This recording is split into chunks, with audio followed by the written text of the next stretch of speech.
Guess what? The long night has officially begun. Please slap a like on this, subscribe, and you will have, at the very least, guaranteed entertainment throughout the wait for season 2. Or as it's known on this channel, the long night. Right. Also, you'll get knowledge and information about the books, which makes the show even better. We can even start a Fire and Blood read along where I break down every single chapter.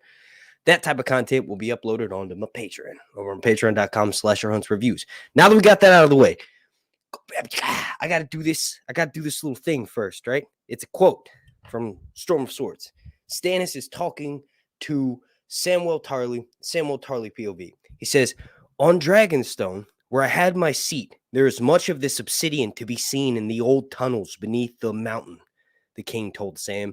"Chunks of it, boulders, ledges. The great part of it was black, as I recall, but there was some green as well, some red, even purple." Now, I think at this point I have to pause because you can't just read a big chunk straight from the books. But here's the thing. Stannis is telling Sam, who Sam recently found out and I promise you I'm going to relate this to House of the Dragon. Sam recently finds out around this point in the books that dragon glass kills White Walkers, kills the others. So Sam is having a conversation with King Stannis at the wall when Stannis swoops in and saves them from the wildlings and Mance. Colored dragon glass is a thing in the books. When you see anybody with a stone, it's one of the newer mysteries, really, because we haven't known that much about it. But the quote goes on to say, "I have sent word to Sir Roland, my Castellan, to begin mining it." And this is Stannis is saying this to Sam. "I will not hold Dragonstone for very much longer, I fear, but perhaps the Lord of Light shall grant us enough frozen fire to arm ourselves against these creatures before the castle falls." Jon Snow in the TV show went to go meet with a little old lady named Daenerys. She's not a little old lady, Queen Daenerys at Dragonstone, and began mining dragon glass. In the TV show, Jon Snow showed Daenerys this drawing on the wall that's at Dragonstone. Who's to say when the Targaryens are in power, they didn't go to Dragonstone and get like cool looking gems? And that's maybe it's not a sapphire, although it looked amazing. I haven't seen anything look that good. Like, I mean, it's described in the books, right? He just pops a sapphire in there. The way that it looks is awesome. That could totally be a piece of blue dragon glass. And I know I just mentioned how, Stannis says there's the great part of it was black, as I recall, but there was some green as well as some red, even some purple. Stannis might have a bit of an eye problem, and maybe the dragon glass that was green, or maybe the dragon glass that was purple, was actually blue. And Aemond, since the Targaryens are in power and they own Dragonstone, they got the best versions of those colors, and he put it in.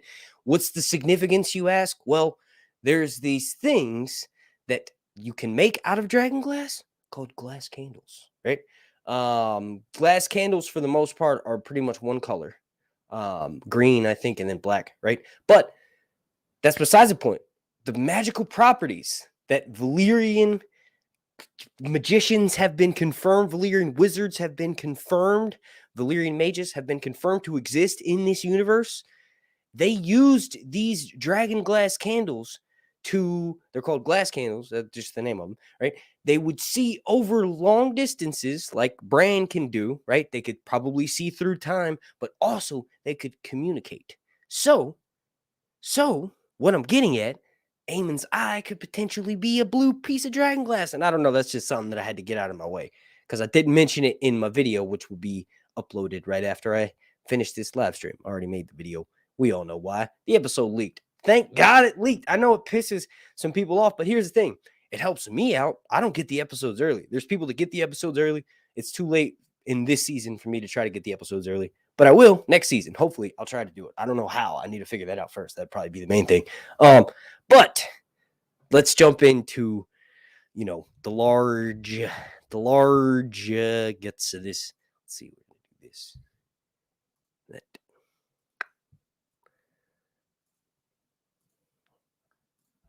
All right, cool. There we go. I'm gonna go through. What is it? How many of these do I have? 20 pictures. Yes, 19. 19 images. I'm gonna go through. We're gonna break down. Also have some notes. But then before any of that, I'm gonna jump in the chat and say what's up to everybody who's tuning in. We started about 15 minutes early on this one. There's probably still some people that are watching the episodes. I'm just going to go ahead and go to the YouTube chat and make sure I can see everybody who's typing. So that way, proper shout participants. All right. Shout out to Angel Christ, Aphroditus Asmodian, Asmodian, Austin Malinowski. What's up, bro? It's a patron of mine. Aik Bills, Breanne Johnson. That's another patron of mine. What's up, girl? I'm trying to memorize all my patrons' name, but it's hard because it's 64 of y'all, which is amazing. I've never had that many patrons before. If you're unaware, I'm gonna do another quick shout out to that. I haven't said a single curse word in this live stream, and I'm gonna try not to, because I think that's what gets these demonetized. If it still gets demonetized, which it probably will, then I don't know. But that's what patrons for. You can go join for $2, right? And you get access to content that will never be uploaded to YouTube, in short, right? I've already kind of given myself a shout out on that. So shout out to Brendan Bailey, Bridget Scott, Kat Shepard, Cheryl Lindsay, Chris Carr, Chris Smalls, Damon Targaryen, Danielle Pizzini, Dawn Marie, Destiny, what's up? DJ KLY242, Hassani, Sias, Jaybird 50, Kimberly Nails, Letitia Lopez, the Salvia Reyes, Liz Viola, Luck Jolo, Nancy Peters, Neither, Knuckles, Renee Mickens, Bernie, Rick, Rockers Los Angeles, Roman Gonzalez, Saloma on Planet Saturn, Sam Boo, Sean Mota, 424, Shelly, Squisgar 2322, Steez Lee, Tasha Williams. The North must remember, that's a patron of mine, and he also has a YouTube channel. I'm going to be doing a bit of a shout out in these upcoming live streams, but also you can just click on his new username in the chat. He's a moderator. Go subscribe to his channel. He does Game of Thrones season 9 rewrites, or season 8 rewrites, but for season 9. Shout out to the Bio Explorer, Tracy Summers, Travis Paulino, Ugly Witty, and Uncover the News. That's everybody that's typing right now. Shout out to everybody that's watching this afterwards. Please do me one massive favor. If you can't do any of the other stuff that I just mentioned, slap a like on this. All right, so let's see. Jumping back to this. All right, in the episode, excuse me. Let's take a sip of this water real quick. This is pretty exciting, right? I'm gonna be talking about Lucerys dying. That's not exciting, but I wanted to talk about Jace. Jace is going up north. He's going to go see Manderleys at White Harbor. If I'm not mistaken, the dude that he's going to go meet ends up becoming the Hand for a short period after Cregan. So this is in the Hour of the Wolf. This will probably be like season 4, right? We should get to see this part of the Hour of the Wolf. Cregan basically comes down and threatens to behead Corlys. And he almost does, but he ends up getting a marriage betrothal, so he decides not to kill Corlys. Besides that, he's like the shortest reigning Hand ever, and he's one of the only ones who gladly resigned. So he goes back up north. But there's a bunch of Northmen that stay behind. And the Manderley dude that I'm talking about, he was actually promised to be married to one of Jaehaerys' daughters. So he's kind of like, when Jace goes to go see him, he's propositioned like, yo, the old king said that our houses would be joined as one, and Jace is like, your daughter can marry my youngest, his youngest brother. It's either Joffrey or Viserys, one of the two, but the marriage doesn't end up happening. Anyway, besides the point, Jace is going to eventually, after going to go eat some pussy in the Vale, I should be able to say that word. Right? I'm not going to say it again, but I should totally be able to say that, because that's not the word that specifically YouTube told me not to say, right? But he's going to go to the Vale and eat some coochie, right? And then he'll bring the Vale of Aaron to his side. I don't know if they're going to do that to the TV show. I hope they do. I did a whole rant on it in my video. I think it's really funny. I'm going to stop talking about it right there, so that way it's funny when y'all see the video. Then he's going to go to Winterfell. When he gets to Winterfell, he's going to hang out with this dude named Cregan Stark, right? Cregan Stark becomes this, eventually in the story, becomes this dude known as the Old Man of the North, okay? And he lives a really long time. He outlives what we know in Fire and Blood Part 1. And in Fire and Blood Part 2, we're going to find out what happens with him, right? So obviously he's dead in the main A Song of Ice and Fire books, but he's called the Old Man of the North. He's pretty young when this story happens. He's around Jace's age. I believe he's 1 year younger than Aegon too, so he's 20 years old, right? Cregan Stark is what I'm talking about. Lord of Winterfell. He just recently had to get rid of his uncle Bernard in this story. And I thought we would get to see Winterfell this season, but we didn't. We got an amazing episode 10. By the way, I haven't even really said that. This episode rocked my socks off. This was one of the best episodes of television I've ever seen. When I first watched it, I said, this is the best episode of television I've ever seen. But now, since then, I've rewatched all 10 episodes. I've been up all night watching them on my phone. Like, hey, I seen the finale. I get to binge watch this whole thing. Gotta understand, that's what made me want to make YouTube videos, is binge watching Game of Thrones, because I didn't have nobody to talk to. So I've been waiting for the final episode to come out so I could watch all the episodes consecutively. I was in the middle of watching it for the third time all the way through. So I was at the 7th episode halfway through, watched the finale when it leaked. It's like, got to go back and rewatch, right? So, yeah. Yeah, it's gonna be really cool to get to see some of this stuff come to screen. I can't wait. Then the next image that I want to discuss, right? Look at how amazing this dragon looks. This is our dragon Arax and Lucerys. Look at the detail. Like, this is stunning. And you know what? Whoever's responsible for lighting, Fabian Wagner's the director of photography. I'm trying to think of the names off the top of my head, but whoever the lighting person is, bravo. We got to see a dragon in broad ass daylight. It's almost like they were stunned. Like, look.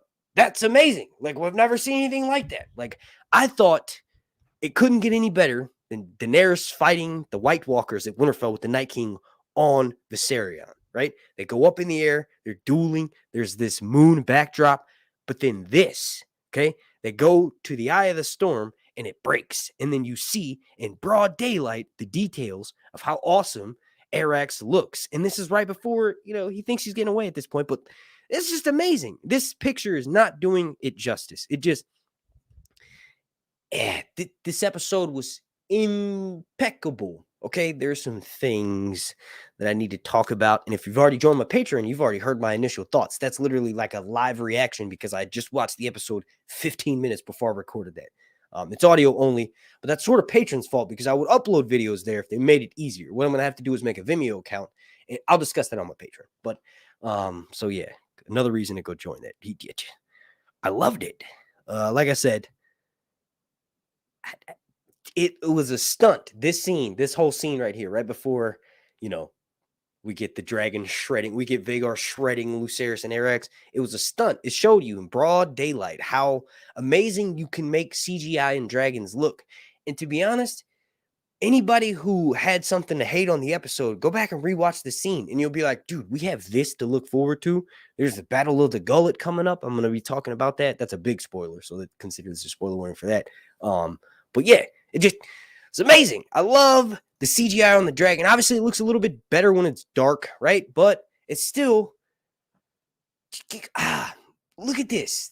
Arax, like, the perfect size too, like, in comparison. And I didn't, unfortunately, snag a screenshot of that. But when you look at Arax in comparison to Veermax, and I say Veermax because that's how Daemon says it. If you look at them next to Veermax and then next to Rhaenys, who's this old dragon who was around before any of those characters were even born, right? Or Melee's dragon, Rhaenys. Obviously, Rhaenys was around before the two young boys were born. But when you look at that scene, the scaling of the dragons, it's a muy perfecto. I loved it. I'm a sucker for dragons and how they look, but also, who isn't? The show's called House of the Dragon. These are the main characters. One of my most liked posts on Instagram is just a collage of the dragons. But let's talk about this scene. I'm going to talk about that in a second. I didn't even mean to make fun of it like that, but yeah, really, I don't want to spend that much time in this live stream talking about it, because I think I summarized it really well in the video that I recorded, my breakdown video, which will be up as soon as this live stream ends. But I want to try to go for a decent amount of time, because this is the last one for season 1, but also this is the last episode breakdown, like live reaction, until season 2. So I'm going to still be doing live streams. I'm going to still be uploading probably just as often as I am now, right? I guaranteed you can go look and see when Game of Thrones ended. I uploaded like there's 365 days in a year. I probably uploaded 250 times that first year, and then the second year, probably even more because we're getting closer to House of the Dragon. And I was breaking down all the leaks that were coming out. And no, those videos didn't get that many views, but it was just I had to get out how excited I was for this show. And I'm glad I did, because I wasn't wasting my time. It was amazing. It turned out really good. I kind of figured when they had Ryan Condal as the helm, right? In my opinion, I know there's some hate towards a certain writer. I don't even want to say that person's name because I don't necessarily have hate towards the person themselves. I just have a little bit of hate towards the fact that you can tell they didn't read A Song of Ice and Fire or study it very well, right? Because you wouldn't make those decisions writing-wise if you had. But I just think Ryan Condal should be put in charge of all of the major decisions, especially when it comes to changing lore and changing canon, because this episode was elevating canon. It changed some canon, right? But it doesn't matter because it was elevated. So let's talk about the actual screen shot that I pulled up. Daemon singing in High Valyrian, right? I did go for a little bit of a rant about this in my episode breakdown. I keep talking about that, but you have that to look forward to. It's like 20 minutes long, but it summarizes a lot of the stuff that I won't necessarily go into depth here. But the song that he's singing to Vermithor, who is Jaehaerys' mount. Jaehaerys is the old king, the first guy that we see sitting on the throne, which is not the Iron Throne. I saw someone post something like, it was trending on Reddit. It was a post that said, why isn't Jaehaerys sitting on the Iron Throne? My dude, the Tyrant Hall. That's where the Great Council took place in 101 AC. The opening scene, they can't take the Iron Throne out of King's Landing. That's just impossible. But anyway, this is his dragon. And the last time this dragon was ridden was before he died. So this dragon is going to be mounted by a dude named Hugh Hammer. And I did two things in my video. I explained who Hugh Hammer was, and I also even took a bunch of time to research actors and gave you two solid castings, not crap ones like, oh, Cregan Stark. I'm sorry, Cregan Stark. Henry Cavill. That's a good casting, right? But it wouldn't work for the show. I genuinely looked up movie reels and people that look like other Starks in the show. So that's something you have to look forward to in the video. But Jaehaerys in the song, this is Jaehaerys' dragon, the song that Daemon is singing, Jaehaerys is Daemon's grandfather, so Daemon probably saw Jaehaerys singing this song to Vermithor as a child when Daemon was a kid, and he remembered that Valyrian song, and he's singing it to Vermithor now. I love this scene. If you love dragons, you love this scene. Now let's talk about some of the harder moments. Well, I guess we're not going to talk about the harder moments yet. I kind of mixed and matched all these images. Storm's End. Holy crap. Storm's End. It's amazing. It was the best looking thing I've ever seen on Game of Thrones. It looks better than Dragonstone. It looks more book accurate. You know why? Because we've never seen Storm's End, aside from when Rhaenyra was in the castle with Boromund when she was younger in episode 3. But we've never seen it. And you know why it looks so good? Because sucking Ryan Condal's ding dong again here. But dude, he was responsible probably with the concept artist, Kieran Belshaw, who I follow on Twitter and on Instagram too. I think he follows me back, which is awesome. But they have a whole team of concept designers. He's just the one that I can name off the top of my head. They worked with Condal hand in hand to make a book-accurate Storm's End. You got to understand, Storm's End was built by House Durrandon. So before Aegon came over and conquered Westeros, House Durrandon were kings in the Stormlands. They mated with the common folk so much in the Stormlands that even common folk of Stormlands to say they have blood of the king because the Durrandons are the king. But anyway, one of the Durrandons, I think it was King Durrandon V, I don't know, they all had the same name, right? He ended up taking a daughter of the Storm God, who is this deity who is also responsible for the Drowned God, which is, okay, so like the Drowned God are the Ironborn. The Ironborn were never able to have a religion conquer over their islands because it's just a really strong religion. And a lot of people think there's only one deity in that, the Drowned God, but there's also another deity, the Storm God, and they oppose each other. Much like with R'hllor, R'hllor has two sides, a light side and a dark side, right? He's the Lord of Light. His devil, if you will, is the Lord of the Shadows. I don't think he has a specific name. But anyway, the Storm God was pretty pissed off that Durrandon dude took his daughter for wife. So he destroyed his castle.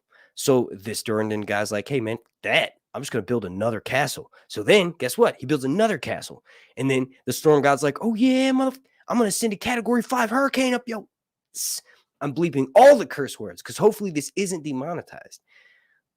Then he's like, all right, you know what? I'm going to build the most undestroyable storm. I'm going to build the most undestroyable castle by a storm ever. And then, guess what? You're not going to be able to do nothing. So that's what happens. That's what he does. That Durrandon dude builds Storm's End, right? In a defiance to the Storm God because he took one of his daughters for a wife. I have a crazy sneeze coming up. Damn. So then, when Aegon comes over to Westeros, the King Durrandon at the time, Argilac, he's like, hey, I'm not going to bend the knee.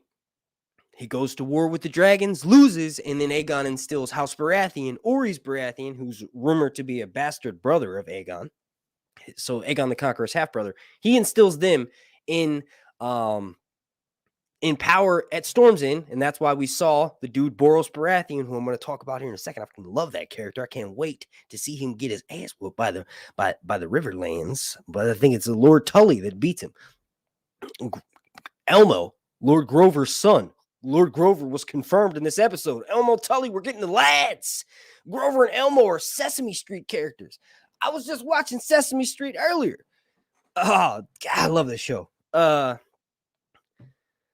were we just talking about? All right, so yeah, the Baratheons are the ones who are in power in Storm's End at the end of all that when Aegon comes over, and then he takes the daughter of Argilac to wife. So the Baratheons have Targaryen blood. They also have House Durrandon blood. And then, long story short, Storm's End looked, I couldn't have envisioned it. I couldn't have taken like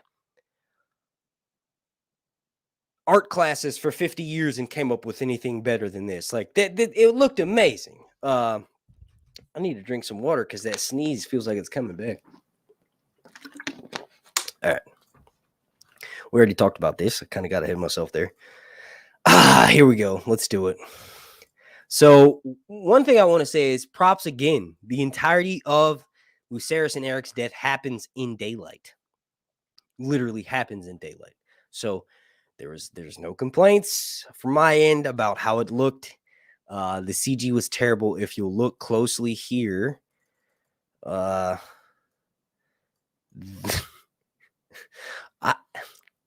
not even going to say the joke. Wait for the video. But in the books, in Fire and Blood, there's a chance that Lucerys survives, knocks his head when he hits the water, right? Has no memory of who he is, and then spends the rest of his life as a simple fisherman.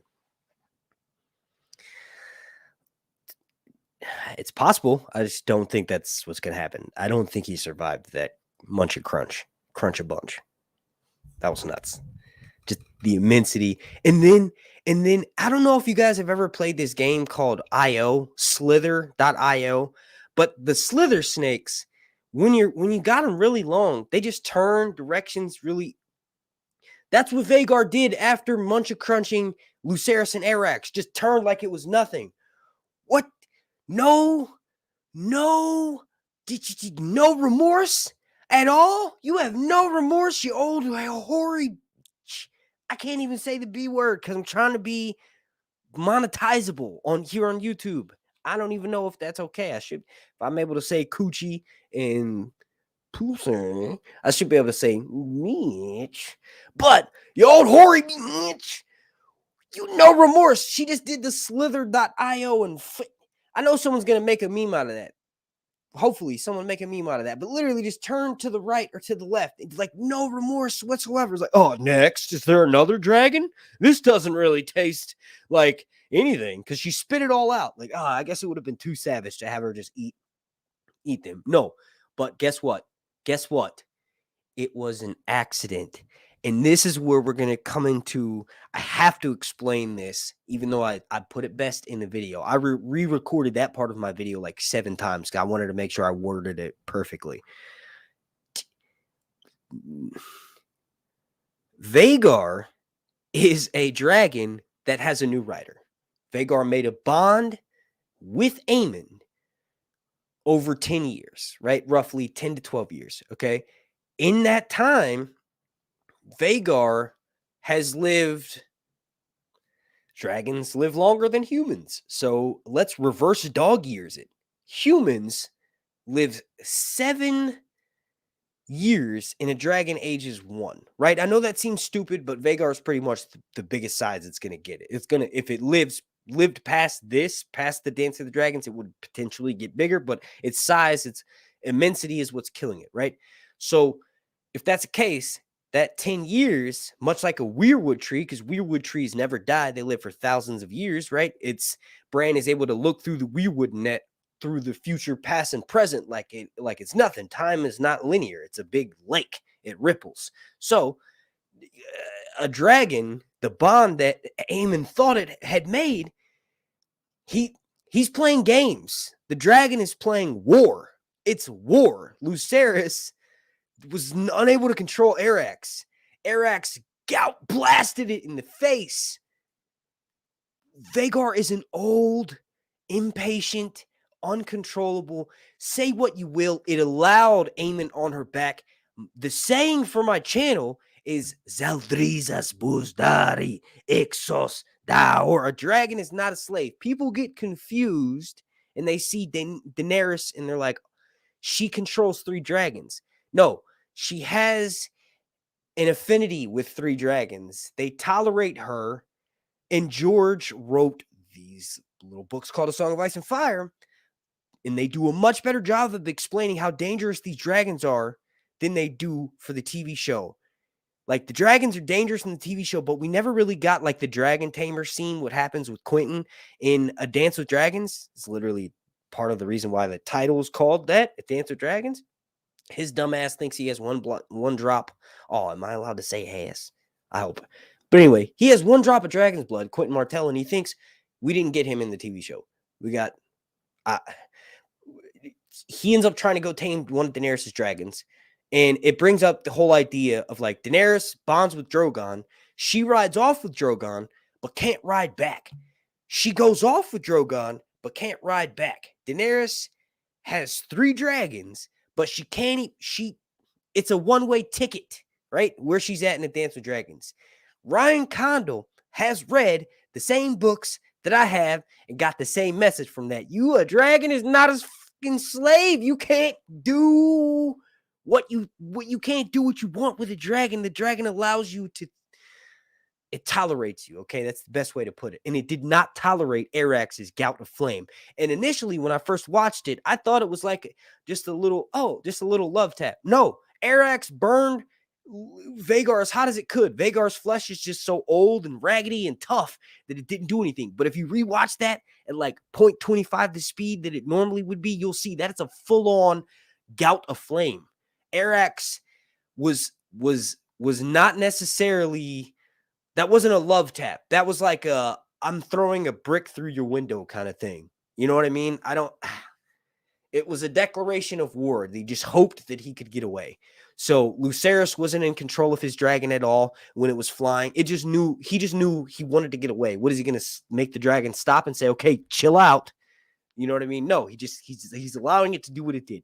The same thing with Vhagar. And when you realize that these Targaryens of old had trouble controlling their dragons, they're way more in charge of them than Daenerys is in the books, and that's what I'm referencing here, because that's what Ryan's referencing here when he's writing this. It makes so much sense. When I was watching it, I never in my right mind thought that there would even be a debate about how great this is or isn't on Twitter. Obviously I knew it leaked on Twitter. That's how I found out, right? But I didn't see any of the discussion because I didn't go check the House of the Dragon hashtag. Why is there even a debate? Oh, that's right. Because there's people that just put profile pictures on Twitter and they're like, I know the show now. That's all I do. I tweet about it. I listen to people who have read the books. That means I've read the books. I might have looked at the wiki page. I know the material. That's the thing. All those things leave out massive chunks. You don't have the full picture. And I'm sounding like a snob right now. So let me check myself. My doo-doo stinks. Smells like butts. You know what I mean? But when you don't have the full picture of something, you make silly statements like, this doesn't make any sense. It was a mistake. Well, yes, that dragon has been around since longer than anybody alive on the TV show right now. And it very much wanted to be left alone when Laena died. Also, you got to realize, Aemon has been bullied by Lucerys for years. Vhagar senses that and is like, Arax, you think you can bully me? You know what's funny? Arax may even be Vhagar. May even be Vagar's child. Like, Vhagar is a she-dragon. Arax is a man. I don't even want to get into that right now. But look, that's what it is. That's what it is. That's my opinion.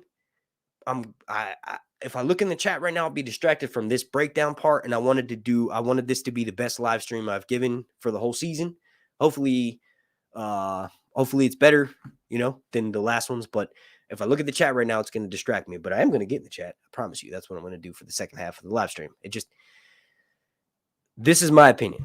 I can't believe, in my opinion, that there was a debate on this being a mistake. Obviously, Aemon didn't want that to happen. He was literally, I knew immediately when we didn't see the scene of the Boros' daughters egging Aemon on. I was like, oh my God, this is going to be perfect, in the same way that episode 8 was perfect. And it was all a misunderstanding. And they set up Viserys having dementia for years, for a decade. And then it just got the better of him in the last second. That's a brutal way to summarize what happened with Viserys, but it's a mistake. Now, and this is what Condell even says in the Inside the Episode thing. He says, what's going to going forward? How's Aemon going to take? Is it a mistake? Is he going to own it? Right? Basically, to summarize what Condell says in the Inside the Episode. Obviously, what happens canonically is he owns it. Now, what is mentioned in the books about this fight is that if there was a fight, it was short. That's literally what Fire and Blood says.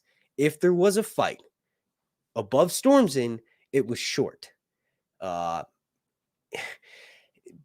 a retcon, that's what Fire and Blood says. But in World of Ice and Fire, it actually does mention that there were witnesses at Storm's End, and what they witnessed was Lucerys dying in the dragon fight, and it didn't last very long. So I don't know if they were too high up for there to be actual witnesses, but that's besides the point.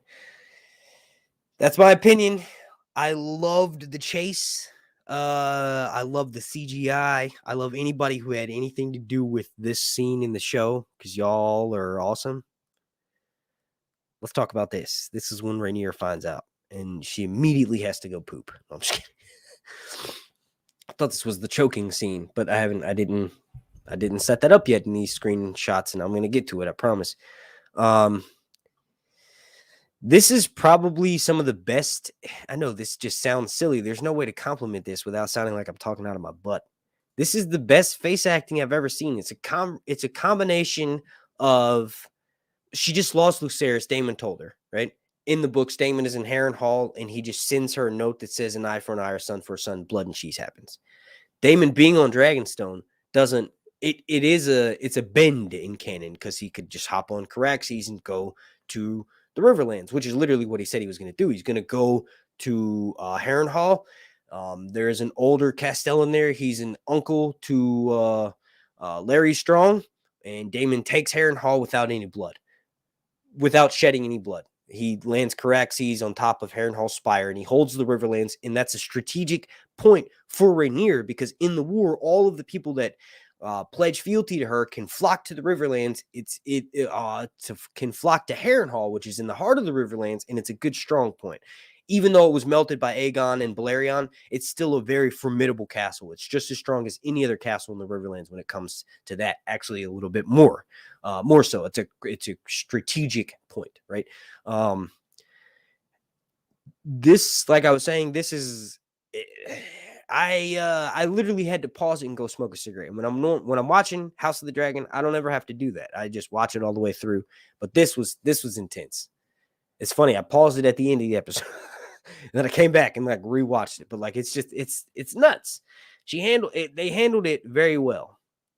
Very well. I think The actress who plays Rhaenyra deserves this scene, one of their scenes, right? Whether it's this pregnancy and the pregnancy that happened in episode 6, the pregnancy that happened in episode 10, one of those scenes, Emma Darcy, they deserve to be nominated for an award along with Patty Considine. I'm not an award guy. I know it seems silly because I am into film and television and all that stuff. Obviously, I'm a nerd, but I just don't know. Is it an Emmy? Is it an Oscar? Put them up for it. HBO, if anybody, potentially somebody at HBO could be watching this.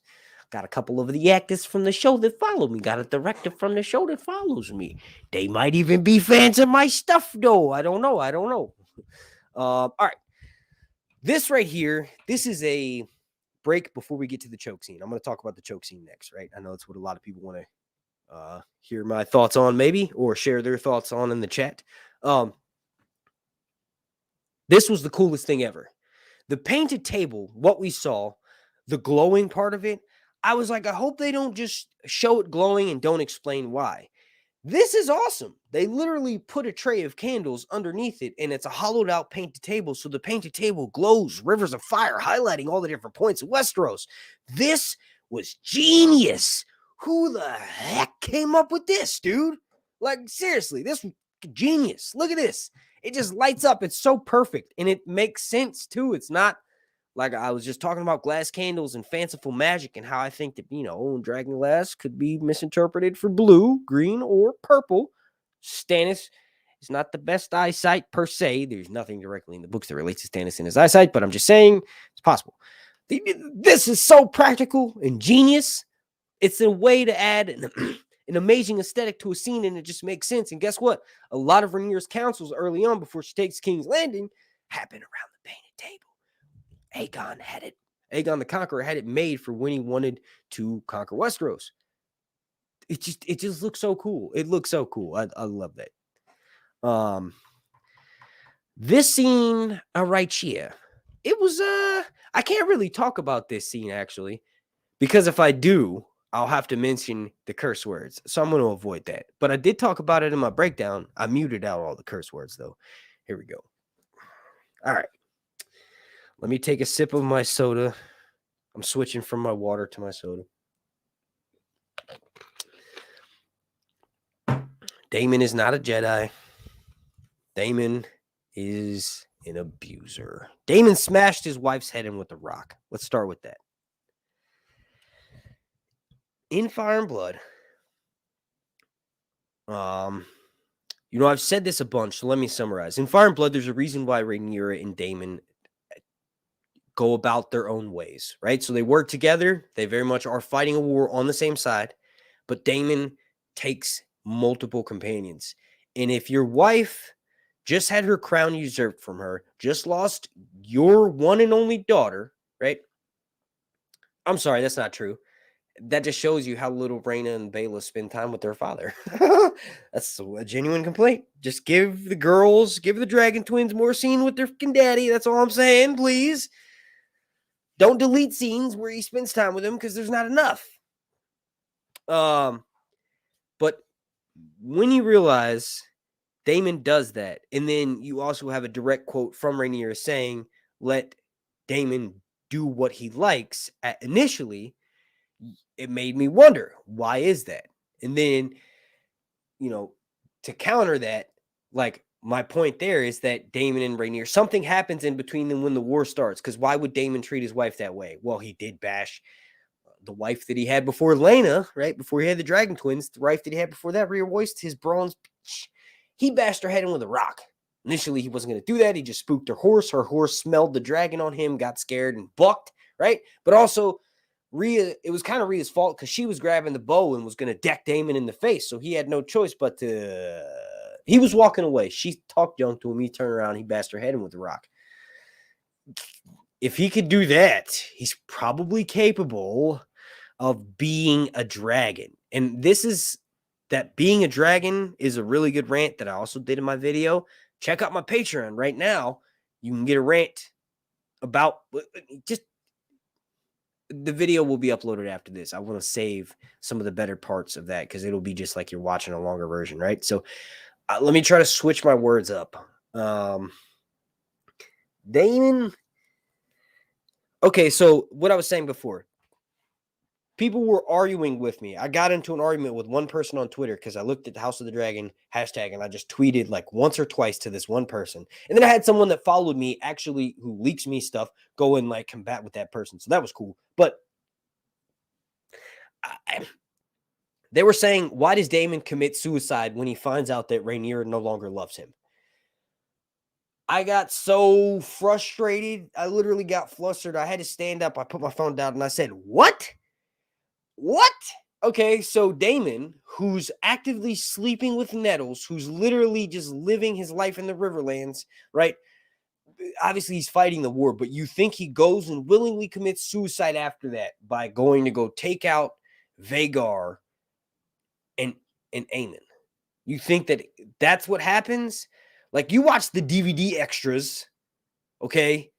You watch the DVD extras on HBO, and that's what made you think you got the picture for this. And that's not fair because that thing's 20 minutes. That's 20 minutes. I use clips of that all the time in my video. That person on Twitter who tweeted back at me, you watch the HBO DVD Twitters, you can read Fire and Blood. It's not the same thing. Quit bullshit. Who you bullshit? Come on. Not me. Not me. It just makes sense. Targaryens are very volatile, okay?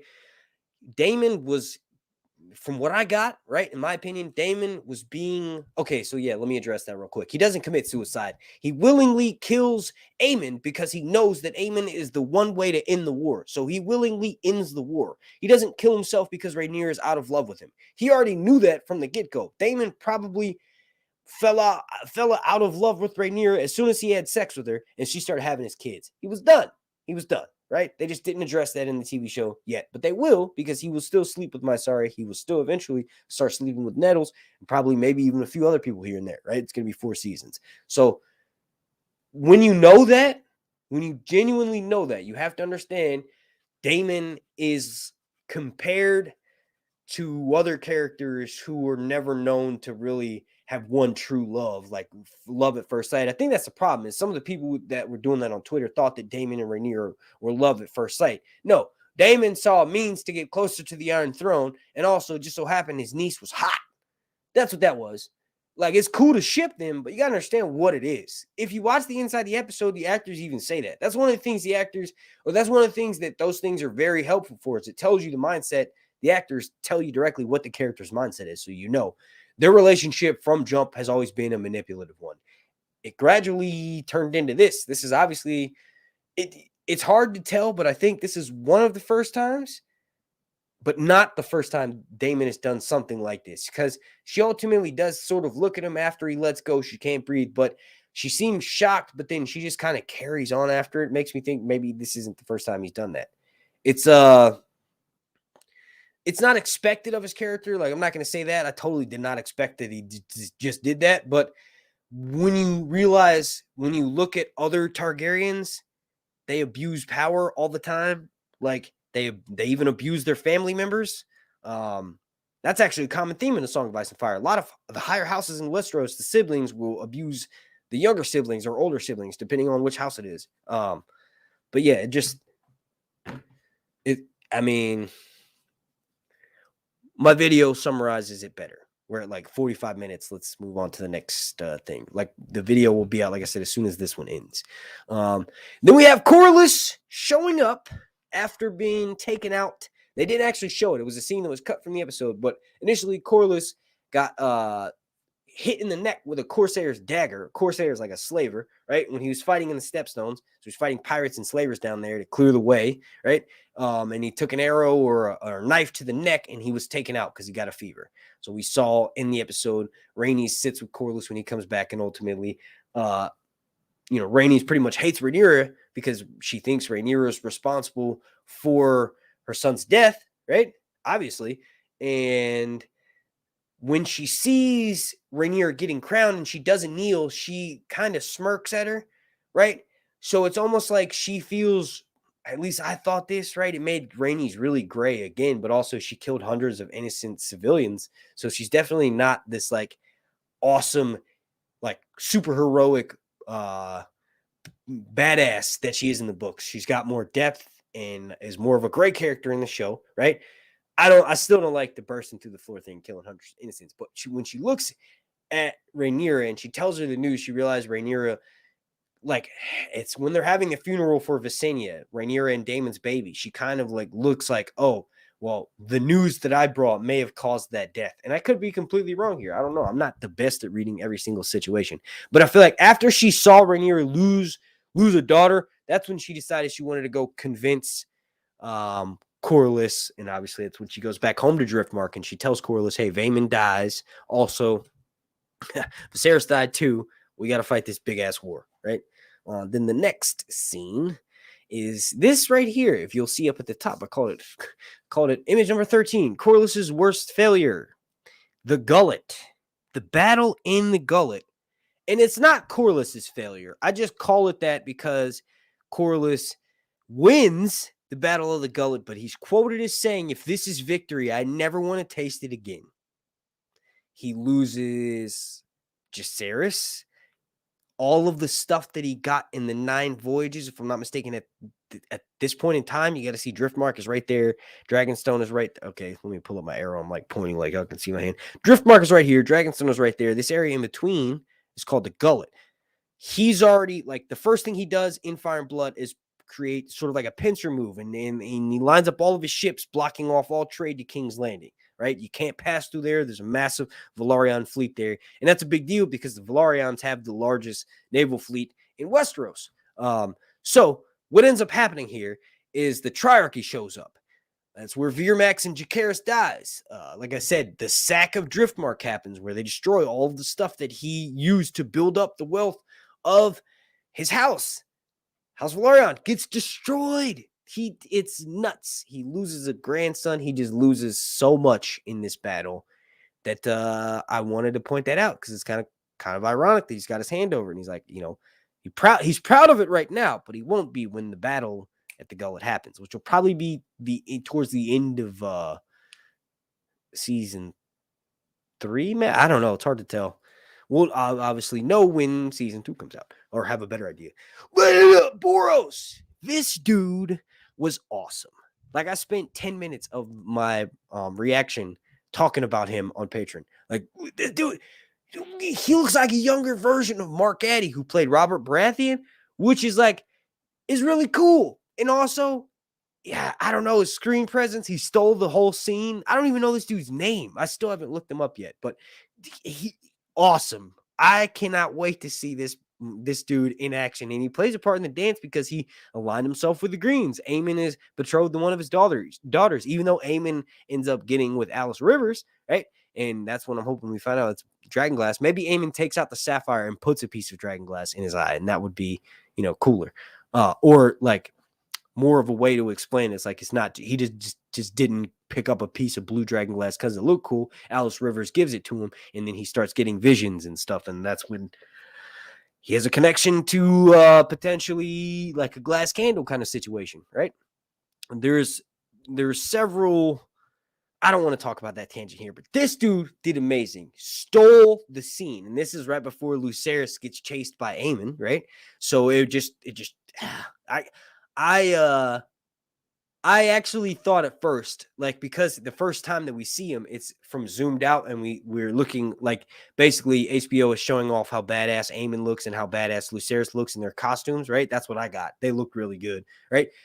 Before that, they zoom in on him. I'm like, yo, did they get Mark Addy to play Bor? Like, I literally paused and was like, wait, is that Mark Addy? And then I'm like, no, obviously a few scenes later, we see, oh, this is Boro. This is a different, but that's how much he looked like him. And that was really cool. So, I kind of talked about the Baratheons and Stormed in a little while ago. So I'll move on to the next scene. Let's look at how badass this looks. Right? I know I said I was going to move on to the next scene, but look at this. It looked more amazing than I thought. This is a bad image of it, but it definitely looks like a cut piece of sapphire. Like, it's got a bunch of like different indentations on it that would similarly look like a cut gem, right? I need to get in the chat. All right, let's blow through these last couple of ones. The next image, Daemon and Caraxes. This, I didn't really have too much to say about this scene. It just looked amazing. It looked really, really visually pleasing. Like, Daemon is basically doing, I know people get annoyed with callbacks and all this stuff, but this is very much like when Daenerys has the Field of Fire 2.0 and she brings the Dothraki to Westeros. One of the first things she does before she takes them up north, she goes and tries to get Samwell Tarly's father, Randall Tarly, and Dickon, right? YouTube, that's not a curse word. That's the guy's name, Dickon. She goes and gets him to try to bend the knee, and Tyrion's with her, and Tyrion's like trying to advise her, hey, don't do that, right? But she ends up burning them to death. This is what I got. This is what I got from that. Cameraman, I hope that's what you were going for, because that's what I got, and that was awesome. Visually, call back to that same scene of Daenerys with Drogon over her back, and she tells them to kneel, and they don't necessarily kneel at first, but then he roars and then kneels, and we hear that like that noise that Caraxes makes before he shows up. It was so awesome. I love this scene. Like I said, I didn't have that much to say about it, but it was really good. I enjoyed it. And then this right here, I threw this in towards the end. This is interesting because this is Syrax in pain when Rhaenyra is giving birth. So there's a strong connection. It just depends on the rider to the dragon. I think Vhagar, Arrax is a punk, right? Is a younger dragon. So that could be the reason why it was harder for Lucerys to control. He just hadn't been riding as long. But with Aemon and Vhagar's older, so the connection is just, it has to be stronger. Syrax has been with Rhaenyra for such a long time. Maybe the dragons that are with them from birth, and if they've been riding them for a while, feel the same thing. Like we've already been talking about that. I just thought it was, Rhaenyra's giving birth, right? Literally by herself to Visenya, pulling the baby out of herself with the draconic scales. I went on a really good rant, and I don't want to talk about that at all, right? For this live stream, but catch that in the video. It's just crazy that they showed that. It was spliced. I was tripping at first because I was like, yo, what was that? Are they going to show her give birth to an actual dragon? And then obviously that's not the case, but it's just showing you Syrax is in pain as well, experiencing the same thing that Rhaenyra is. And then we already kind of talked about this, but Aemon is genuinely, I saw there was some confusion. He's genuinely shocked and did not want that to happen. Now he's most likely going to own it next season. He's going to say, yes, it was intentional. He'll probably make up some kind of story that he was sort of egged on. And he's like, this is war, and he literally said to Lucerys, he made it seem like everybody that witnessed him chase Lucerys out of there, they thought that he was going to go kill them. So he'll kind of have to own it because they're going to say that. They're going to say, like, oh, you scored, like literally in the books, Aegon says, oh, you scored your first victory.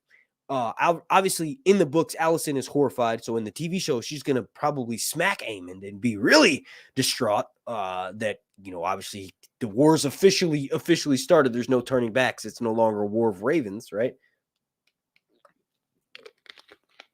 Blood and cheese will probably happen in episode 1 of season 2, right after we get Aemon arriving back with the Greens and informing them of what happened. Right, and we'll probably get some clips with Rhaenyra in their camp, but ultimately it will be focused on the Greens so that we get blood and cheese. Maybe it'll happen in episode 2, but I think it'll be a perfect way to open episode 1 of season 2. And then this right here, it's awesome visual. That's Eric Cargill. He is in the books. He becomes Rhaenyra's shield after Harwin Strong is sent back to Harrenhal. So that didn't necessarily happen on the TV show, but he's Rhaenyra's shield.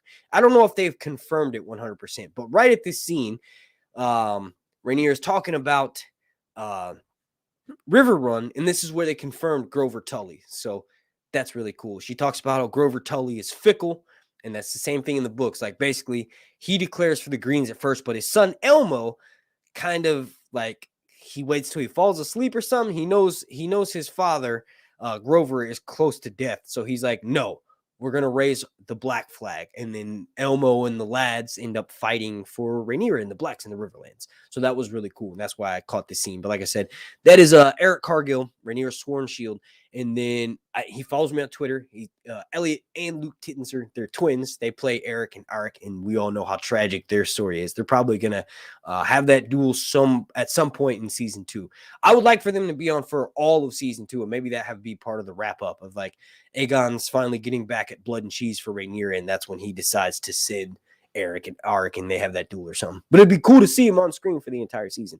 I hope they bring back Claire Kilner, Greg Yantis, all the directors. And then most important thing is Ryan Condal does most of the writing because every single scene decision that he's responsible for, obviously he's a showrunner, has just been blown beyond expectations. And my expectations were already pretty high because George mentioned how he handpicked this dude, Ryan Condal, to showrun this show. So, yeah, it's dope. The last image. Oh, no, that was it. That was the last image. All right, so let's see. We'll go to the chat. Let's do the chat. Holy shit, 659 comments, and we have 450 people watching. That's double the amount that I normally do, and I just went on an hour tangent. Thank you all so much for watching. Please slap a like on the video. The like goal is 451, as that's how many people are watching right now. Dope. I haven't had this many people watching me all season. Slap a like on this video, please. Consider checking out my Patreon, please. If you can't do any of that, just leave me a comment down below, and then make sure you subscribe here on YouTube. All right, so let's jump in the chat. All right, so let me do another quick shout out real quick. Oh, wait, no, holy crap. All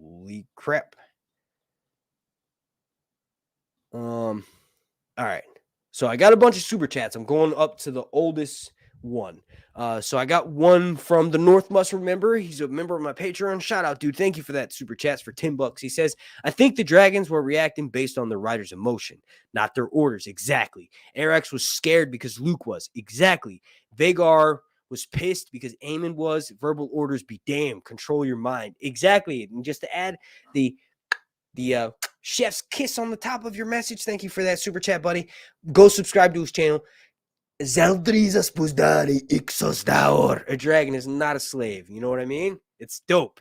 They're feeding off of your intuition, but also Vagar ultimately does its own thing. Like, it's so awesome. Thank you for that super chat. That got another super chat from, and I'm gonna answer regular chat questions too. I just want to do the super chats first because these people are giving me money, helping me pay my bills. And like, obviously my goal is I'm already doing YouTube full time, but my goal is to actually pay all my bills with it. Right. So when people do stuff like this, I have to honor that. That's why I'm pushing my Patreon. I never did that before when Game of Thrones was on. You can look and see on my YouTube channel. For the last episode, I got like 5 million views in a day. And I was a younger person, but also I took advantage of that. I'm not doing that again. I'm not relying on YouTube and that ad revenue. I'm making my content how I want it to be. And my goal is to explain A Song of Ice and Fire, ultimately what happens in the books, but through my perspective, which people keep telling me is really funny. So that's why I'm doing the super chats. It's not a disrespect to anybody watching right now, because like I said, I'm going to do the regular chat too. But this next one is from Mixed Queen Destiny Phillips. Thank you, 420. Thank you, girl. She's a patron of mine and follows me on Instagram. We talk all the time through the DMs. Says my mouth. Thank you for the super chats for $5. Says my mouth was wide open the whole time. Zaldrizas Buzdari Ixos Daur. Burning Heart. Thank you for that super chat.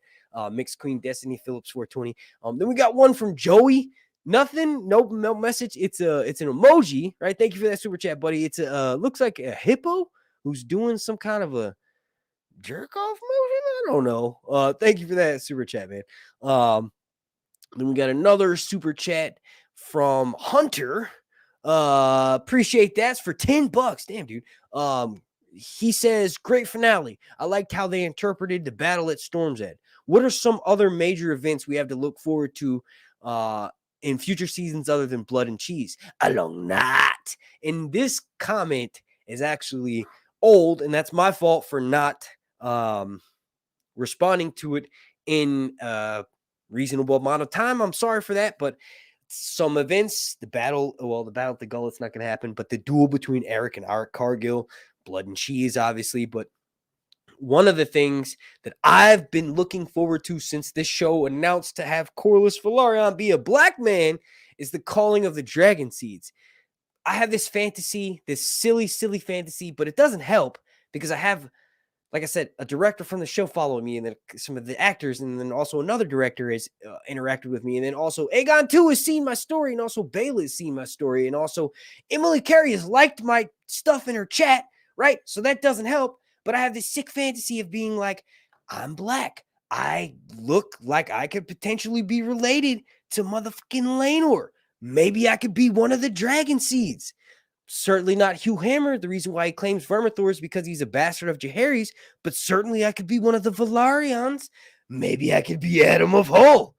Ha ha ha. I'm just kidding.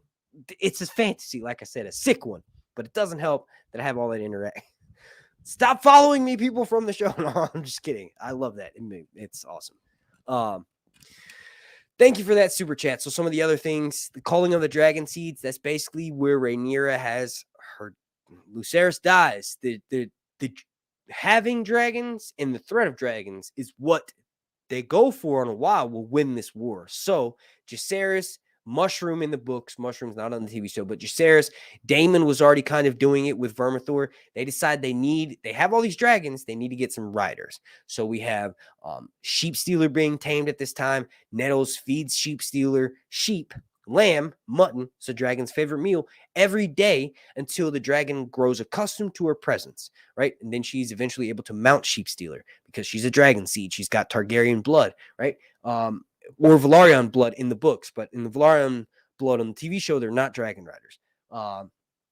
And then you also have that's when Laenor's dragon Sea Smoke is claimed by Adam of Hull, right? They end up getting Off-White, who rides Silverwing, and then Hugh Hammer, who rides Vermithor. And Silverwing is Jaehaerys' wife Alysanne's mount. Off-White. Those two dragon seeds betray, but Adam of Hull literally is so loyal. When he dies, he has loyal inscribed on his tomb. He dies with Sea Smoke. And then, I'm pretty positive, for the most part, Nettles will be with Daemon and won't do it. Like, she doesn't betray anybody in the books. Ultimately, I guess she betrays Rhaenyra because she sleeps with her husband. But calling of the Dragon Seeds, big thing to look forward to in season 2. It's hard to not mention Blood and Cheese because that's going to be an insane moment.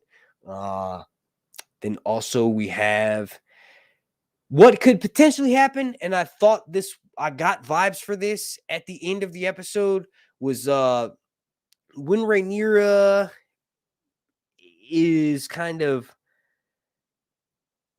it made it seem like in season 2 episode 10, because she talked about in season 1 episode 10, she talked about taking King's Landing. She said we need to close off the gullet, and I need Jace to go up north, and I need Lucerys to go down south so we can get these houses to pledge fealty, and then we'll close off and annex King's Landing.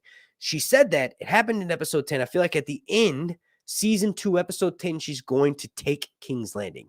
There's going to be dragons wheeling around the city.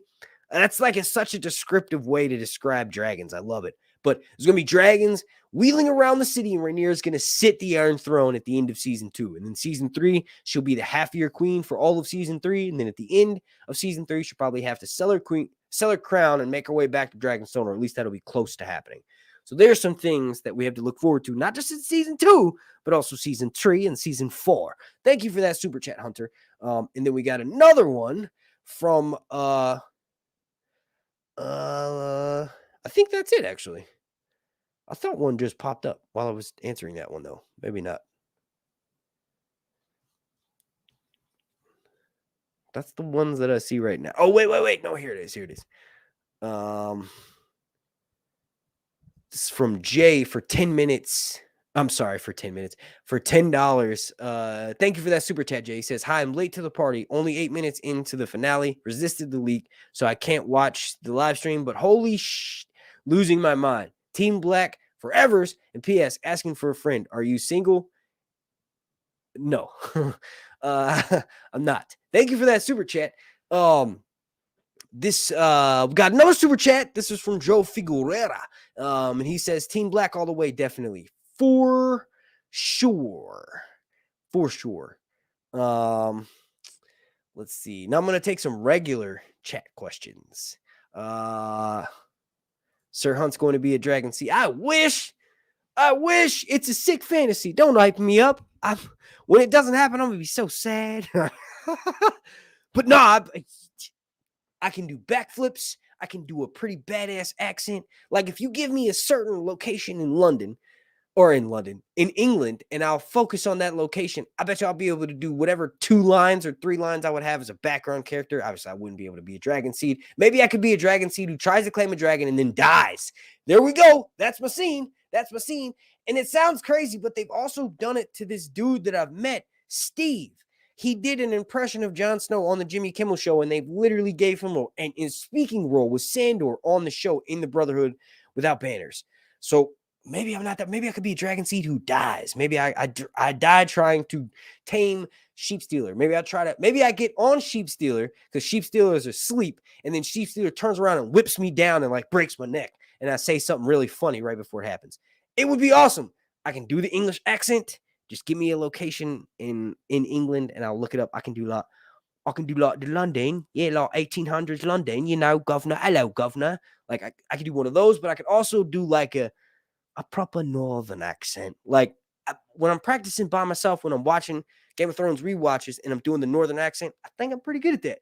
If I'm not mistaken, it's one of the people that made. One of the reasons why people started watching my videos was because of how good they thought I was at my Jon Snow impression. I know not. That's what it turned into over time. But yeah. Okay, it's hard to not do this one because it's $10. Thank you, Miranda Sierra. What was the significance of Daemon in the cave with the dragon? So Daemon in the cave with Vermith. Thank you for that super chat, Miranda. Daemon in the cave with Miranda. Daemon in the cave with Vermithor singing that song that Daemon, in my opinion, he heard Jaehaerys singing that song. Who Jaehaerys is Daemon's grandfather. So that dragon is Daemon's grandfather's dragon. That's the significance. And that dragon is eventually claimed by this dude, Hugh Hammer. But Daemon is telling Vermithor in those moments, you see me? You see me? I'm your friend. Okay, you remember me when I was younger? I used to come here with my grandpa Jaehaerys, and we would ride together with Caraxes. I'm sure Jaehaerys rode with his grandkids, right? Viserys used to ride Velaryon, right? So that probably happened, and he's letting Vermithor know we're friends. If someone comes with me, that's safe. If you don't see me, it's an enemy kind of thing. Because ultimately, the first thing that happened, or one of the first things that happens in this war 15 years ago, claiming of Vhagar. Daemon had his wife's dragon stolen. So that's the significance of the scene. He wants to prevent his grandpa's dragon from being stolen. Ultimately, they allow Hugh Hammer to mount him, and Hugh Hammer doesn't have any problems mounting Vermithor. And we see Vermithor is kind of temperamental. So I think Hugh Hammer is a bastard of Jaehaerys. Jaehaerys had multiple fallen outs with Alysanne, his wife. So of course, he would sleep around with her. He's the king. Just makes sense if he's like every other Targaryen, and he's a bastard of King Jaehaerys, the old king. And, you know, like I said in my video, I thoroughly went through a bunch of English actors who aren't known for a crazy breakout role, who I think would be cast as that dude, and then also for Cregan Stark. So that's something you have to look forward to in my videos. Thank you for that super chat. Miranda Sierra. And then got a comment from Destiny. She says, I've never met someone who was Team Green in real life. Well, I've never met you, but I'm Team Green and Team Black. I'm Team Grek. Yeah, no, for real. You gotta be non-biased. That's the best way to enjoy the show. Because if you commit to one side, you got to stick with the atrocities. Like your Team Black, Daemon choked out his girl. Daemon is the heart of Team Black. Like Rhaenyra is a fan favorite, but everybody who's hardcore Team Black, like myself, likes Daemon. Daemon did that, and that's some shit you got to get behind. So you could just, I said it. I said the S word. You just stay neutral in between. So that way you could, be like, well, he smashed his wife's head in with a rock, so I know he was kind of crazy from the end. Thank you for leaving that comment. Erica G says 2 years until next season. No, definitely not. Definitely not. The season, like 2 years from now, October 2024, for sure, the show will be already airing by then. For sure. It will already be out. I think they've already started writing. They probably already started writing and beginning the process of scouting locations. Excuse me. As soon as they got greenlit, which was in between episode 2 and 3. As soon as they got greenlit for season 2, it was recently announced that Ryan Condal had a massive contract deal with HBO expanded. The details of that contract weren't I don't think made public, but in my opinion, they were offering him a multi-contract or a multi-season contract for House of the Dragon, but then also to develop other shows. Some of the other shows they're working on, like the Duncan Egg show, the Nymeria 10,000 Ships, maybe Corlys, the Sea Snake spinoff, the Snow Show. Like, Kondo should be put in charge of all those shows. He should be showrunner on the Snow Show, or Miguel Sapochnik should be showrunner with Kit Harington, right? I don't know. But definitely won't take 2 years.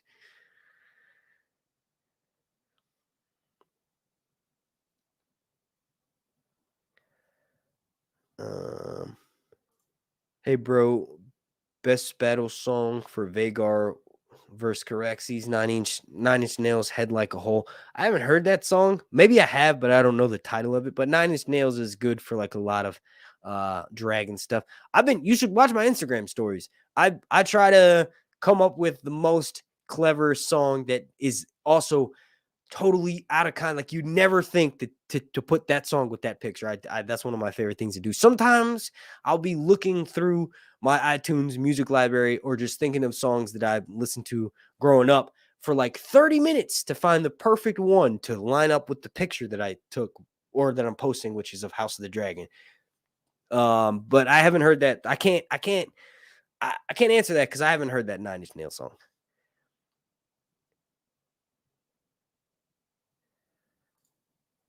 Team Black all the way. Daemon did what he had to do to awaken the dragon. Winter is coming. If you read the book, it's clear the Greens are the villains, but the show does a good job to make it gray and just as a series of unfortunate situations and misunderstandings. Yep. But not everything. Not everything is. The beginning part of it. So Alicent, like, they're not going to just make it like a Three Stooges situation where they just accidentally fall into everything. No, it makes sense to do it at the beginning because Aemon isn't a killer. He doesn't want to kill his nephew. He grew up with him. Like, they still grew up together. He's known him since he was little. Like, he got bullied on him, but ultimately he's old enough to know that that's what kids kind of do. So it just makes the most sense to have the start of the war very much be an accident. But then once you start, there's no going back. So they fall into the place. And it makes even more sense in canon when you realize the entirety of the story is being told by people who are not the actual Targaryens going through the events. There are people that experience some of the events and some of the effects of the events, but they're not Daemon. We don't have a Daemon POV. We don't have Rhaenyra's POV. So it's awesome. It's a really good way to do this show. Oh, wait, you're saying that's your point. That's your point. Okay. So everybody is... Oh, like, you shouldn't be like that? Is that what you're saying? That's what your point is? I agree, yeah. That was my fault, misunderstanding. Damn, we got a $10 super chat from Brad Kempton.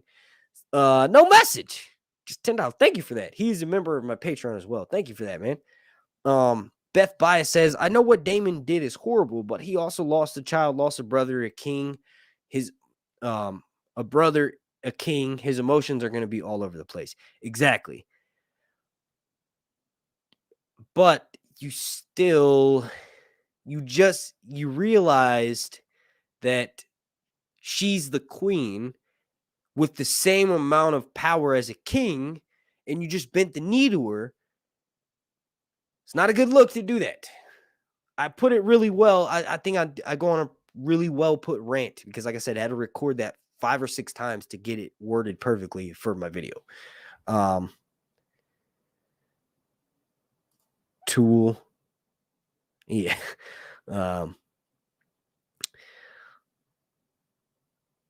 BioExplorer says filming is supposed to end during summer 2023, so they may start.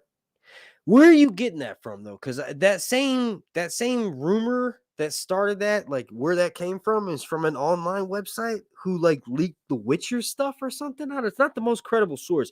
There's absolutely no way they're going to wait November, December, January, February, March. There's no way they're going to wait 5 months to start filming. That's insane.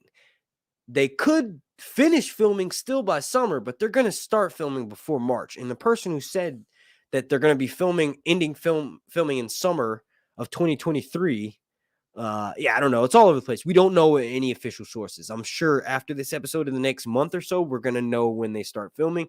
And ultimately, we'll know when the pictures start leaking online of what they're filming outside and not in the Leavesden studio. Also, some of the pictures from the Leavesden studio leaked from last year, too, because we saw the ship that Rhaenyra was on from Storm's End, and then also the ship that it's the same one, but the ship that they put outside the studio because it's too big for the soundstage.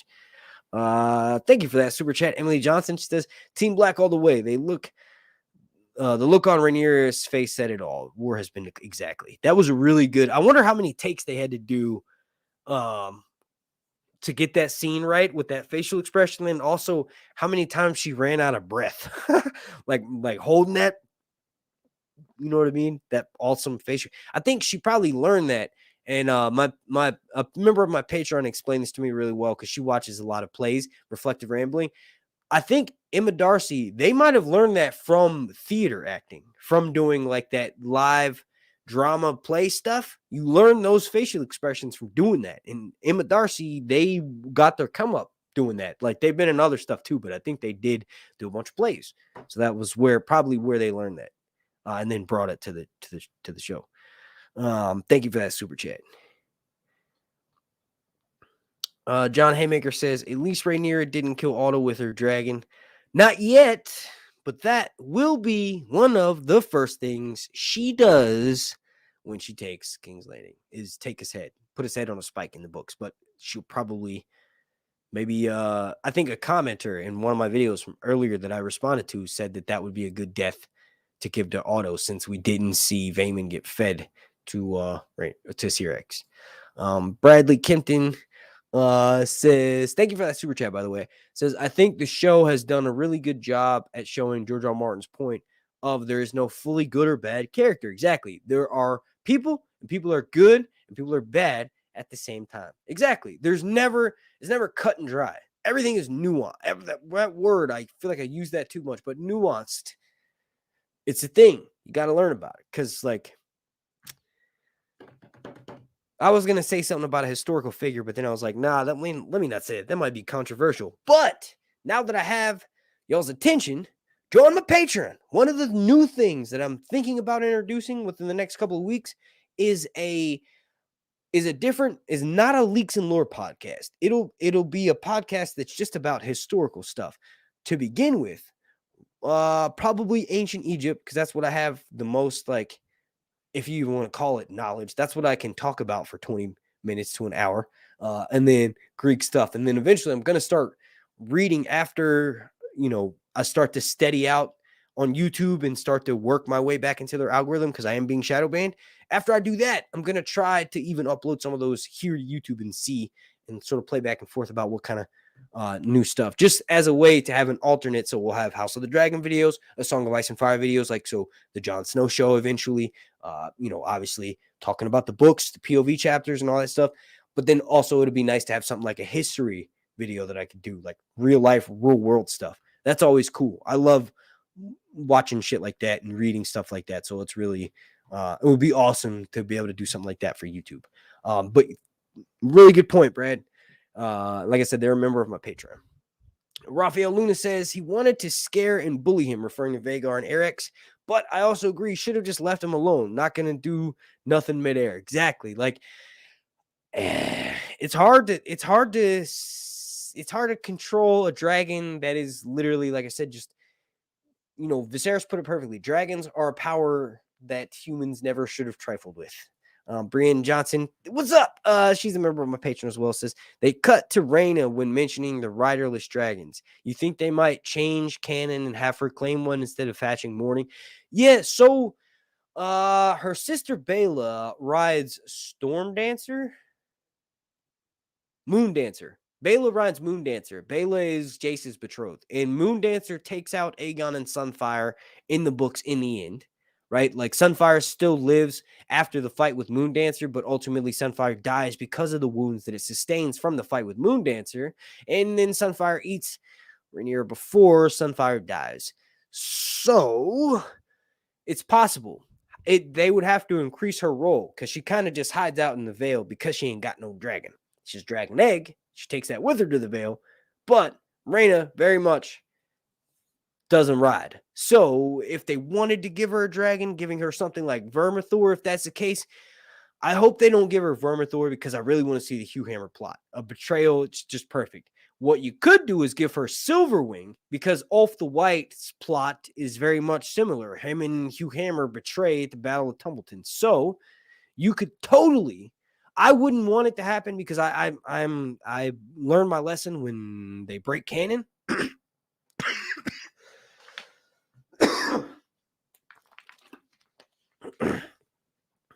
I wouldn't want it to happen, but if they did go that route, they could give Rhaena Silverwing. Why is my voice like dying out? I've been talking too much. I don't know what it is. I got to drink some more soda.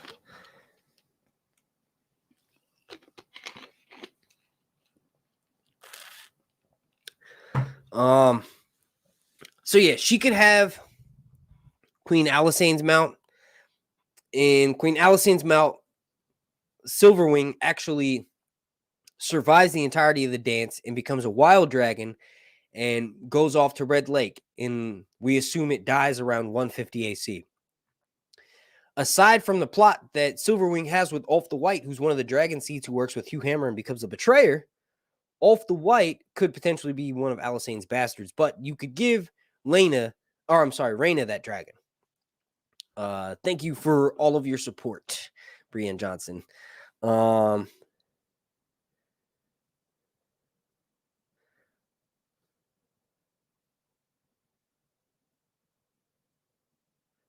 trying to pick out comments from people who aren't talking amongst themselves, so I don't,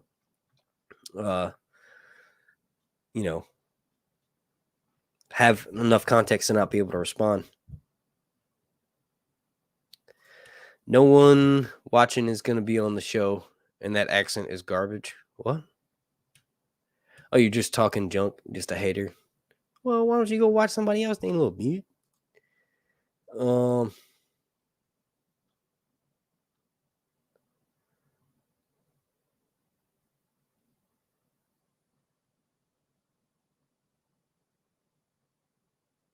Oh, snap. This is a super chat I missed. Walks' Elk said, thank you for the $5. They said, if all the dragons are descendant from the first three, why is Caraxes so different from the others? Do you think the wyverns and fireworms are extinct? No, the wyverns are very much still a thing. They are tamed and used in the pits of Daznak. Fireworms aren't extinct either. We know Arya, like 50 years before the events of this show, Arya Targaryen is infected with fireworms, so they're definitely still there. And the dragons are not necessarily all descendant from the first three, so the dragon mount was active before Aenar the Exile brought House Targaryen over there. It was a Valyrian freehold. It was a part of the Valyrian freehold. It was an outpost in the Valyrian freehold. It was their furthest one, closest to Westeros, aside from the Celtigar's Clack-Call Point and the Driftmark with the Velaryons, but they're right next to each other. Velaryons came over to Westeros before then. There could have been other dragon eggs at the Dragon Mount by other Valyrians. That's probably why they all look different. Vhagar probably had a lot of these dragons. A dragon can change its sex back and forth, according to Septon Bath, who was someone who was really learned on dragons, so I kind of trust his opinion on the matter. So some of the dragons that are known by being male the whole time could have been female at one point, and they laid some of those eggs. And, from what we see Daemon doing in the Dragon Mount, it looks like it's like he knew they were Syrax's eggs, but it kind of looks like if there's a bunch of dragons in there currently living in the Dragon Mount, sort of untamed, like not currently being ridden by a rider, they probably just lay their eggs or whatever. You know what I mean? But they look way better than how they do, or they not better. They just look far more accurate on this TV show than it did in Game of Thrones color wise. But thank you for that super chat, Walks' Elk. And then holy crap! Oh wait, we got one. I got a really big super chat that I'm about to answer in a second for $50. Holy shit! Austin Malinowski, super patron member. Thank you for that. Said I had a funny super chat way back in the beginning. Did I not get it? it deletes them after a certain. I thought I've gotten all of them so far. If you mentioned it before I started the live stream, though, I found out recently that it actually deletes them. I thought I've got all of them. Sorry about that, Austin.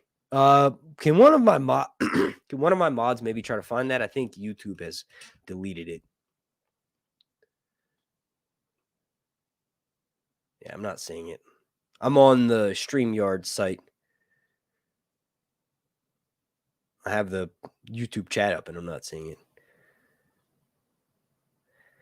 I'm gonna look for that. We got a super chat from Claudia M for $50. She says, "Great commentary as always." Thank you. Holy crap, that is a massive super chat. No question or comment.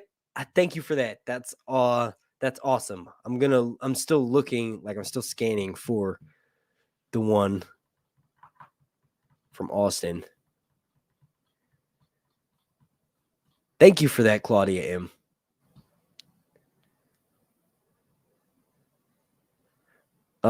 Is this it? This wasn't the super chat, but was it related to this? Ray is a dragon. She kind of looks like she likes to be Daemon's. I'm not seeing that super chat.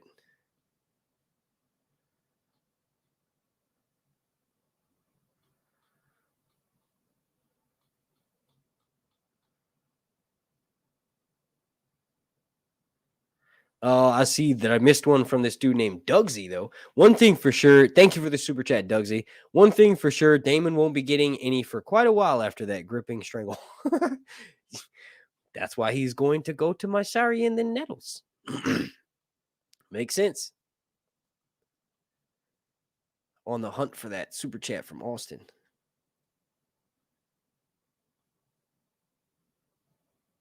There's an echo.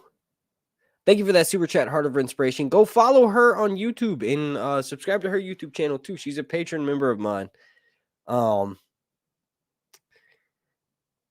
Never mind, that was me. Thank you for that super chat.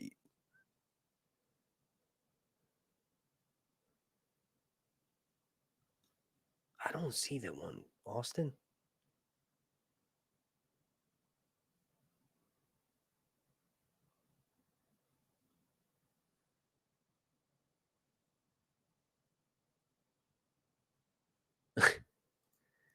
Yeah, I'm not saying that. I mean, we think this is Twitch and I can't read or something. Like if I was playing a video game and that popped up and you did a $2 super chat, obviously I would have to say it, but I'm not going to say that. That's like, come on, Nick. Try harder. Thanks for that super chat, though, buddy. I posted it. I made you famous. He tried to get me to say I am so fucking retarded, but I just did it. Austin Malinowski, was this the one that you're talking about? Oh, that's in my video. That's why I stopped talking about the jumbled up scraps of Arax in that picture that I had at the beginning of this. That's why I stopped talking about. So that is coming. Is this the one that you're talking about? All right, so let me go back down to the bottom. Again, thank you for that $50 super chat, Claudia, and that's nuts. But yeah, Austin, that's coming. That's coming. It's going to be in my video. I'm going to post it as soon as I finish the live stream.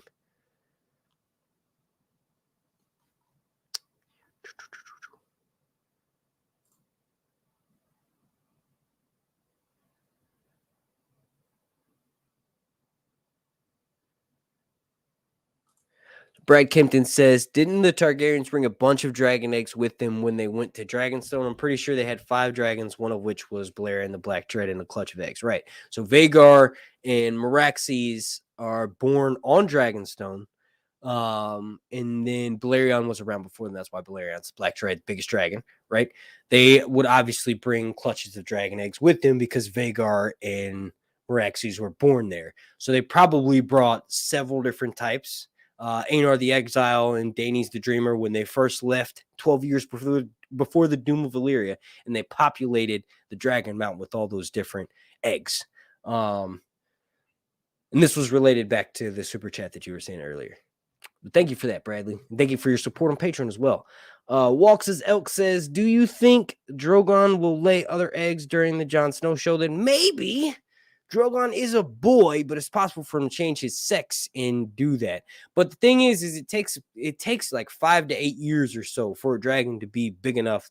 Like Moondancer, for instance, is barely big enough to fly Baela around. So Baela, you see how old she is. A dragon at that around her age is still kind of, so it depends. It's like even if Velaryon did, they would still be hatchlings, or they wouldn't really be a threat. It depends on if the Jon Snow show does a time jump or not. But Velaryon is far from the last dragon in the world. There's dragons in Ashai. The ancient people who tamed dragons, who taught that to the Valyrians, potentially could be somewhere out in the shadow. Like there's places in the world of Westeros, or the world that Westeros is in, that are completely undiscovered. And the rumors that come out of those places are just insane, right? There's definitely dragons in some existence somewhere in the world aside from Drogon.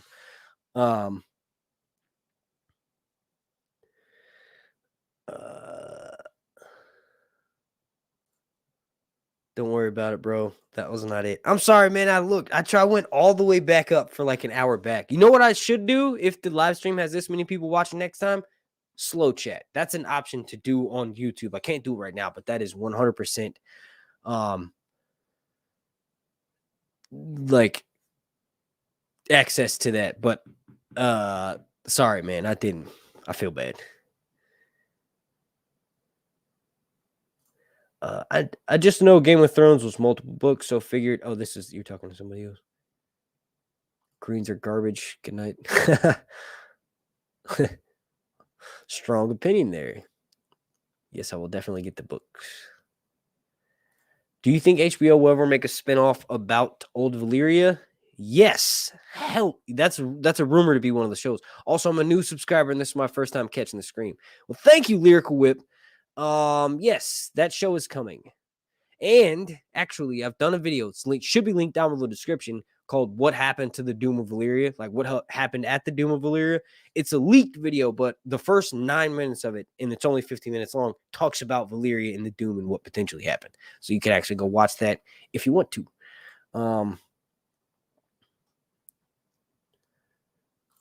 I thought the episode should. This is from Lewis. I thought the episode would somehow shine a little light on the future events of Blood and Cheese. I'm hoping it'll be addressed in season 2 teaser in a couple of years. It's not going to be a couple of years. Stop saying that. It'll be 1 year. It'll be 1 year. They've already started writing it. There's no way they haven't started writing. They're going to start filming before the end of this year, which means ultimately we'll probably see a trailer in October of 2023. We'll probably see a trailer that will be showing us that House of Dragons coming early 2024. They can't take as long as Game of Thrones did, because Game of Thrones was, well, Game of Thrones, and they didn't take that long normally. That didn't start happening until in between season 6 and season 7 was the longest. We had to wait over a year. And then in between season 7 and season 8, it was like a year and a half, right? So that's not normal.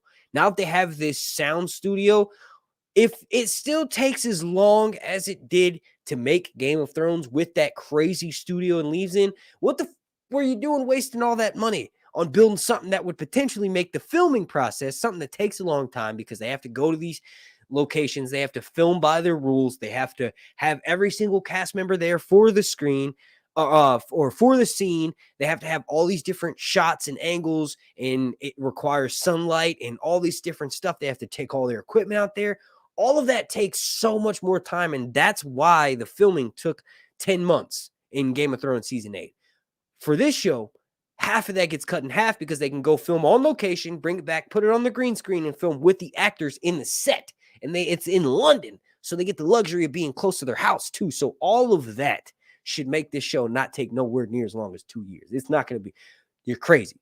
In October 2024, we will be talking about season 3 and how crazy it's going to see to watch things like Rhaenyra losing King's Landing and all this. You know what I mean? Like, it's, trust me.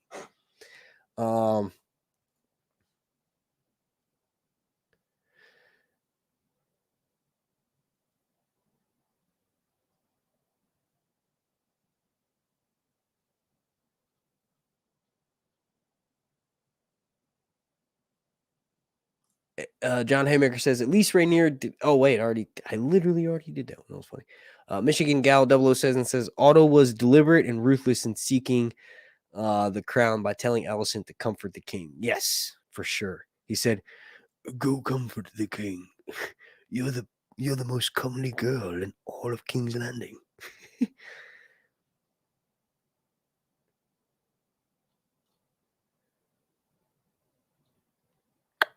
Heart of Inspiration says, follow Sir Hunts on Instagram. Yes, thank you. Please follow me on Instagram and on Twitter. On Instagram, I am at Sir_Hunts_reviews. And then on Twitter, I'm at Sir_Hunts.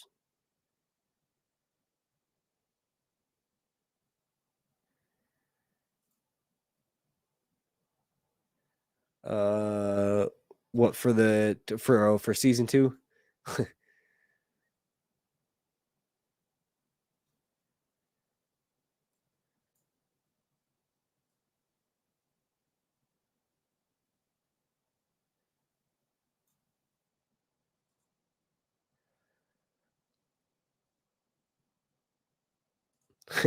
Yes, that's even creepier, but that's literally, yes, that's what he's saying.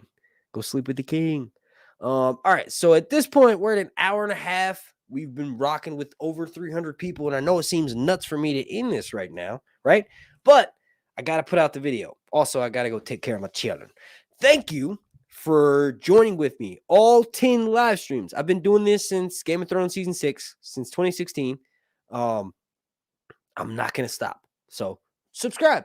You'll get entertainment. I'm going to pre-plan my live streams. In the next couple of days, you'll see a notification from YouTube that will announce the live stream day. It's going to be one of the days of this week. Obviously, it has to be a day of the week, but it's going to be the best one that I think will work to do it consecutively at the same time on the same day every week until season 2 comes out for the live stream part.